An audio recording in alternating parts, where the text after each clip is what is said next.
حضرت یوسف بن عبداللہ بن عبدالسلام، یہ حضرت عبداللہ بن سلام کے بیٹے تھے۔ یہ کہتے ہیں کہ میرے والد حضرت عبداللہ بن سلام حضور کے صحابی تھے، اور حضرت ابو دردہ ان کا آپس میں بڑا دوستانہ تھا۔ کہتے ہیں میں ملنے چلا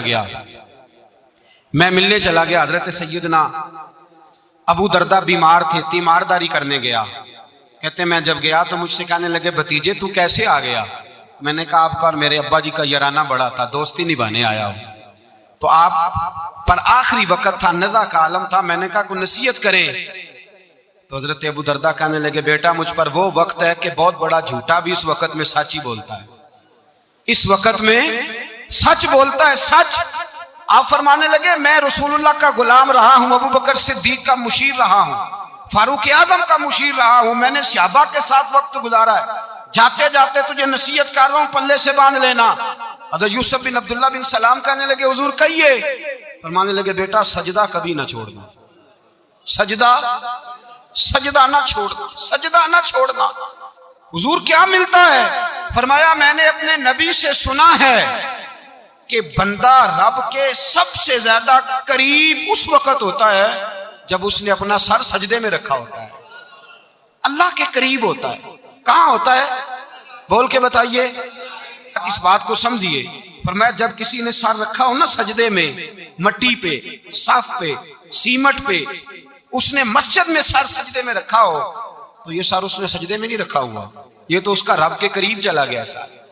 بندے کا اللہ سے قرب کہاں ہوتا ہے؟ سجدے میں۔ کس جگہ؟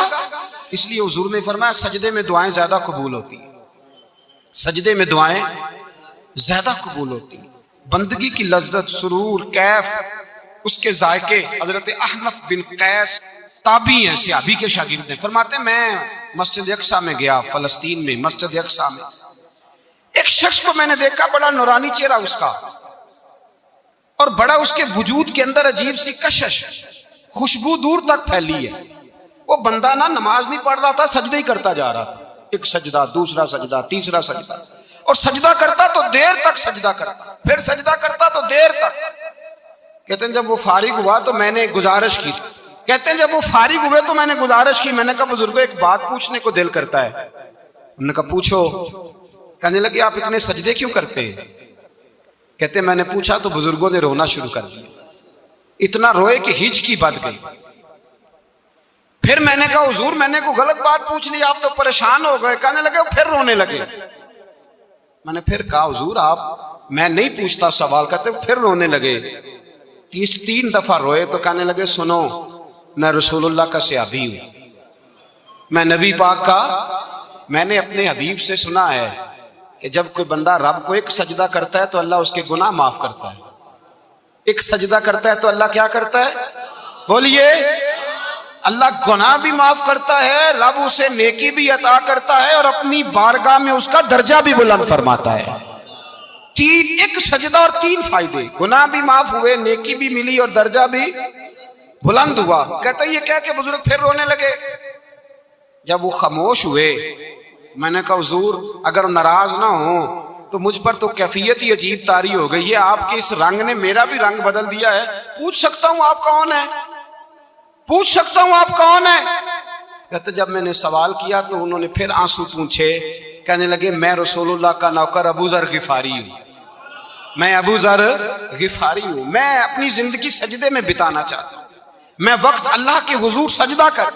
حضرت عمر فاروق رضی اللہ تعالیٰ عنہ نکلے عید کا خطبہ دینے کے لیے، تو بیوی سے کہنے لگے جوتا، اس نے کہا صاحب اتنی دفعہ ٹوٹا ہے اب گانٹھا نہیں جا سکتا، اتنی دفعہ ٹوٹا ہے کہ اب دوبارہ پیمند نہیں لگ سکتے۔ تو حضرت عمر کہنے لگے چل کوئی حرج نہیں ہے، بغیر جوتے کے ننگے پیر ہی چلتے ہیں، کوئی حرج نہیں۔ تو کہنے لگے لوگ کیا کہیں گے؟ فرمایا چپ کر، لوگ جس دن عمر نے یہ دیکھ لیا نا لوگ اس کے بارے میں کیا کہتے ہیں، اس دن عمر نہیں رہے گا۔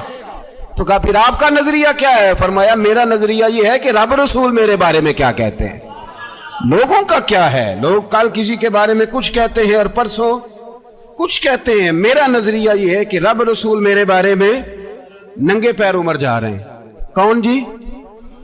میں بڑا ماڑا۔ اچھا جناب کیا غربت ہے؟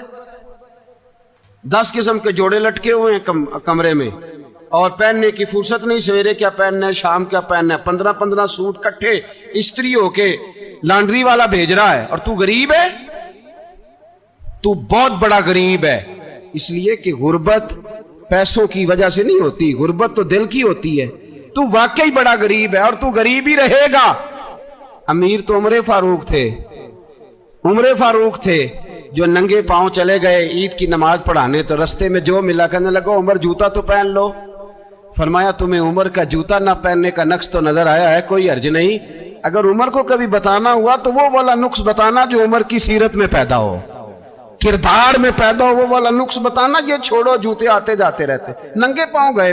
ہمارے ہاں میں نے اس دن بھی کہا تھا، ہمارے ہاں لوگوں نے بہانہ بنا لیا ہے حضور بخشوا دیں گے، محفل نعت 6 گھنٹے کی، نماز 5 منٹ کی، حضور بخشوا دیں گے۔ سنو نا، جنہیں حضور بخشوا رہے ہیں حضور انہیں بتا کیا رہے ہیں، حضور انہیں بتا کیا رہے ہیں؟ اللہ اکبر، کیا انداز ہے۔ حضرت ربیعہ بن کعب کہتے ہیں میں حضور کو وضو کرایا کرتا تھا، بخاری مسلم۔ ایک دن حضور نے فرمایا سل یا ربیعہ، ربیعہ کچھ مانگ لو۔ تو کہتے ہیں میں نے مانگا تو پھر میں نے بھی وہ چیز مانگی جو سب سے قیمتی تھی۔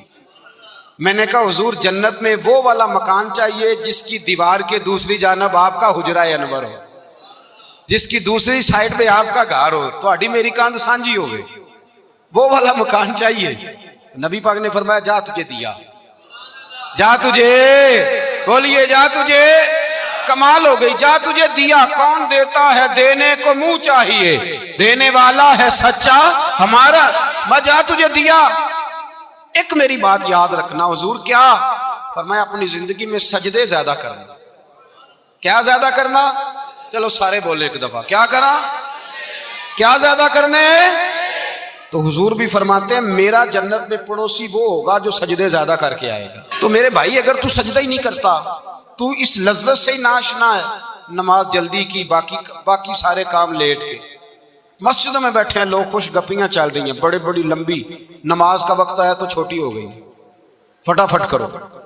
نماز، عبادت، ریاضت، یہ تو بندے کو اللہ کے قریب۔ حضرت عبداللہ بن جعفر، حضرت جعفر طیار کے بیٹے تھے، نبی پاک کی پھوپھی کے بیٹے تھے حضرت زبیر بن عوام رضی اللہ تعالیٰ، وہ انتقال کر گئے۔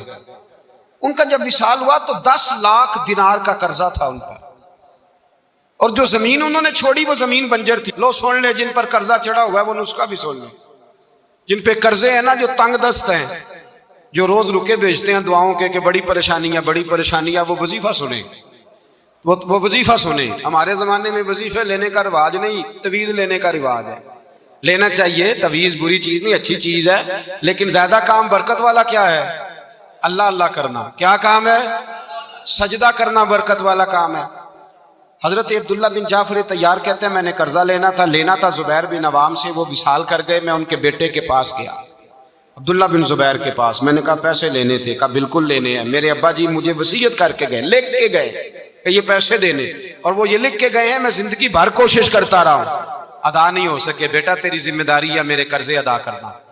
عبداللہ بن زبیر رضی اللہ تعالیٰ عنہ کہنے لگے میں انشاءاللہ آپ کی رقم دے دوں گا۔ تو عبداللہ بن جعفر طیار کہنے لگے بھائی ہم دونوں آپس میں ہیں، کوئی شے نہیں چھوڑ کے گئے آپ کے ابا جی، کوئی چیز نہیں، توجہ ہے میری بات پر؟ یہ صحابہ کا ذرا انداز دیکھیے گا بندگی کا، کوئی چیز نہیں چھوڑی۔ حضرت زبیر بن عوام کہنے لگے ایک زمین کا ٹکڑا ہے وہ بھی بنجر ہے، اس میں بھی کوئی کھیتی نہیں اگتی، سبزہ نہیں ہوتا، بنجر ہے، پانی کوئی نہیں، اور وہ اتنی خشک ریتلی زمین ہے کہ بڑا مشکل کام ہے وہاں سیراب کرنا، بے آباد زمین ہے۔ حضرت سیدنا عبداللہ بن جعفر کہنے لگے تو اس طرح کر، وہ مجھے ساری نہ دے، اس میں سے تھوڑی سی مجھے دے دے، میں 10 لاکھ دینار کے عوض وہی رکھ لیتا، تیرے باپ کا قرضہ ادا ہو گیا، دے تو صحیح۔ انہوں نے کہا آپ کیا کریں گے، وہ تو کسی کام کی نہیں، چند کوڑیوں کی بھی نہیں، پر میں مجھے دے دو، میں جانوں اور میرا کام جانے۔ او بھائی یہ تھے بندگی والے لوگ، یہ تھے جن کا رب سے رشتہ ہے، جنہوں نے حضور کے صلی اللہ علیہ وسلم کے پاس بیٹھ کر بندگی سیکھی تھی۔ کہتے زمین کا ٹکڑا لے لیا، بنجر بے آباد ریتلی زمین، جب میرے حصے میں آئی پہلے دن اپنے غلام سے کہنے لگے جو جگہ تجھے زیادہ سخت لگتی ہے نا وہاں میرا مصلی بچھا دے، جو تجھے زیادہ بنجر بے آباد لگتی ہے وہاں مصلی بچھا، غلام نے مصلی بچھایا تو عبداللہ بن جعفر نے اللہ اکبر کہہ کے نیت باندھی. یہ حضرت جعفر طیار کے بیٹے ہیں, حضرت علی کے بھتیجے. انہوں نے نیت باندھی نماز کی, سر سجدے میں رکھا, رونے لگے, کہنے لگے اللہ میں بھی تیرا بندہ اور جس سے لینے تھے وہ بھی تیرا بندہ. خدا بندہ ہمارے درمیان مہربانی فرما, کرم نوازی کر, رحمت کا فیصلہ فرما. اتنا روئے کہ مصلی بھیگ گیا.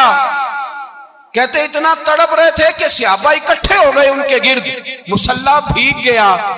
جب بھیگا ہوا مصلی نماز مکمل کر کے اٹھایا نا, کہتے مصلی اٹھایا تو نیچے سے اللہ نے پانی کا چشمہ جاری فرما دیا. اللہ نے پانی کا چشمہ جاری کر دیا. فرمایا بناؤ حوض, کرو کھیتیاں سیراب. فرماتے جہاں ایک درخت نہیں اگتا تھا اللہ نے پورا باغ اگا دیا. جہاں ایک پھل نہیں ہوتا تھا وہاں عالی شان پھل لگ گئے, قرضے بھی ادا ہوئے. حضرت زبیر بن عوام کے بچوں کے پاس مال دولت بھی بچ گیا. لوگ جب کہتے ہیں یہ ساری کس چیز کی برکت ہے, اور فرماتے یہ ساری سجدوں کی برکت ہے, یہ رب کی بندگی کی برکت ہے. جی اس کی بارگاہ میں نماز پڑھنے کی مسلمان توجہ نہیں کرتا, توجہ نہیں. جاگ رہے ہیں آپ حضرات؟ یہاں کوئی حکومت اعلان کرے نا کہ ہر نماز کے بعد 500 روپیہ, کتنا جی؟ میرے خیال کسی بھی نہیں ہونا مسجد. اور خدا کے بندو بات سمجھو, رب فرماتا ہے تو مسجد آدھا میں تجھے برکت عطا کروں گا, میں تجھے برکت دوں گا. میں ایک صحابی کہتے ہیں مجھے اکثر یہ حضور کا فرمان سنتا تو میرے دل میں خیال آتا آخر اللہ کس طرح برکت دیتا ہے اللہ. آخر ایک صحابی کہتے ہیں نبی پاک صلی اللہ تعالی علیہ وسلم نے فرمایا عبادت کرو اللہ برکت دے گا. میرے دل کے اندر خیال آیا کس طرح, آخر اللہ کس طرح سے نوازتا ہے, رنگ کیا ہے؟ کہتے میں یہ بات سوچ کے نا تو مجھے قضائے حاجت کی حاجت ہوئی. پخانہ پیشاب کے لیے میں نکلا تو ایک جگہ دور جا کے میں بیٹھا کھیتوں میں, دور جا کے. کہتے میں پیشاب کر رہا تھا تو ایک چوہا اپنے بل سے نکلا اور ایک ہیرا میرے پاس رکھ گیا. میں پیشاب کر رہا ہوں, کہتے پھر گیا اندر تو ایک ہیرا اور رکھ گیا, پھر گیا تو پھر رکھ گیا, پھر گیا تو پھر رکھ گیا. کہتے 15 ہیرے چھوڑ گیا. اب میں فارغ ہوا, وہ ہیرے اٹھائے گھر نہیں لے کے گیا, مسجد نبوی میں گیا کہ حضور سے پوچھو میرے لیے جائز بھی ہیں کہ نہیں. بلوں سے نکل رہے ہیں, بلوں سے پیسے نکل رہے ہیں, ہمارے سارے بلوں میں ہی چلے جاتے ہیں. بلوں سے پیسے آ رہے ہیں صحابہ کو, برکت دیکھیں عبادت, بلوں سے پیسے آ رہے ہیں, بل سے. فرماتے ہیں میں وہ ہیرے اٹھائے تو در رسول پہ, جب میں نے پہلا قدم رکھا نا مسجد نبوی میں تو مجھے بتانا نہیں پڑا, میرے مصطفیٰ نے میرا چہرہ دیکھا اور مسکرا کے فرمایا پتہ چلا ہے اللہ کس طرح نوازتا ہے, خبر ہوئی ہے اللہ کس طرح نوازتا ہے. فرمایا رب کی بارگاہ میں جھکے رہو, وہ تمہیں وہاں سے دے گا تمہارا گمان بھی نہیں گیا ہوگا. اس کے حضور تو آؤ, اس کی جانب تو توجہ کرو. بندگی کی اپنی ایک لذت ہے, سجدے کا اپنا ایک ذائقہ ہے. اگر آپ نبی کریم سید عالم صلی اللہ تعالی علیہ وسلم کی عبادات کو ملاحظہ کریں نا تو سرکار کی زندگی میں کثرت ہے عبادت کی. اعلان نبوت سے پہلے کتنے کتنے مہینے حضور غار حرا میں عبادت کرتے, تنے تنہا. حرم کعبہ قریب تھا لیکن وہاں رش ہوتا تھا, لوگ ہوتے تھے. فرمایا میں اکیلے میں اپنے رب کو منانا چاہتا ہوں. کتنے کتنے ایام حضور غار حرا میں عبادت کرتے. پھر صحابہ کرام علیہم رضوان فرماتے ہیں کہ مدینہ منورہ میں حضور کا یہ رنگ ہوتا, اتنے لمبے سجدے کرتے کہ لگتا روح مبارک کی پرواز کر گئی, اتنے لمبے سجدے کرتے. حضرت سیدنا معاذ بن جبل رضی اللہ تعالیٰ عنہ فرماتے ہیں 3 دن ہو گئے حضور چلے گئے, مدینے میں نظر ہی نہیں آ رہے. صحابہ پریشان, ابو بکر صدیق, عمر فاروق, عثمان غنی, مولا علی ڈھونڈتے پھرتے. حضور سید عالم صلی اللہ علیہ وسلم کا پتہ نہیں. فرماتے جناب صدیق اکبر گھومتے گھومتے جبل سلا کی پہاڑی کے قریب گئے. ایک چرواہا بکریاں چرا رہا تھا, اس سے پوچھا تم نے میرے محبوب کو تو نہیں دیکھا؟ تو کہنے لگا مجھے نہیں پتا تمہارے محبوب کون ہے. ایک آدمی آج 3 دنوں سے غار میں رو رہا ہے, اتنی شدت کے ساتھ روتا ہے کہ میری بکریاں جا کے غار کے سامنے بیٹھ جاتی ہیں. بکریاں بھی روتی ہیں, میں بڑا کھینچتا ہوں پر لوٹتی نہیں. رات کو گھر لے کے جاتا ہوں تو جاتی نہیں, سویرے باڑے سے نکالتا ہوں تو دوڑی ہوئی آتی, پھوٹ پھوٹ کے روتی ہیں. لیکن حال یہ ہے کہ دودھ پہلے سے بھی زیادہ دیتی ہیں. حضرت ابو بکر صدیق کہنے لگے یہی تو میرے رسول پاک علیہ الصلوۃ والسلام کے نبی ہونے کی علامت ہے. صحابہ کو بلایا, 3 دن سے حضور سجدے میں کتنے دنوں سے؟ یہاں سجدہ لمبا ہو جائے تو امام کے پیچھے لوگ بھاگنے لگتے ہیں کہ صاحب آپ تو فارغ ہیں، مجھے تو ڈیوٹی پہ بھی جانا تھا۔ 3 دن سے حضور سجدے میں، اتنا طویل سجدہ، اتنا طویل، صحابہ کہتے ہیں قدموں میں جا کے لگے، محبوبہ بس کریں آ جائیں۔ حضور نے فرمایا رب نے سورہ ہود نازل کر دی ہے، سخت حکم آ گئے ہیں۔ وہ کہتا ہے میں تیری امت سے حساب پوچھوں گا، میں اپنے رب کو منا رہا ہوں، بکر جاؤ مجھے منا لینے دو۔ حضور نے ہمیں بتلایا ہے کہ رب کو سجدہ کریں تو رب مانتا ہے، اس کو منانے کا طریقہ سجدہ کرنا ہے، جھکنا ہے، عبادت کرنا ہے۔ کہا وہ مانے گا تو میں آؤں گا۔ تڑپ گئے صحابہ۔ اور ایک روایت ایسی بھی ہے کہ جب بات نہ بنی تو حضرت فاطمہ سے عرض کیا۔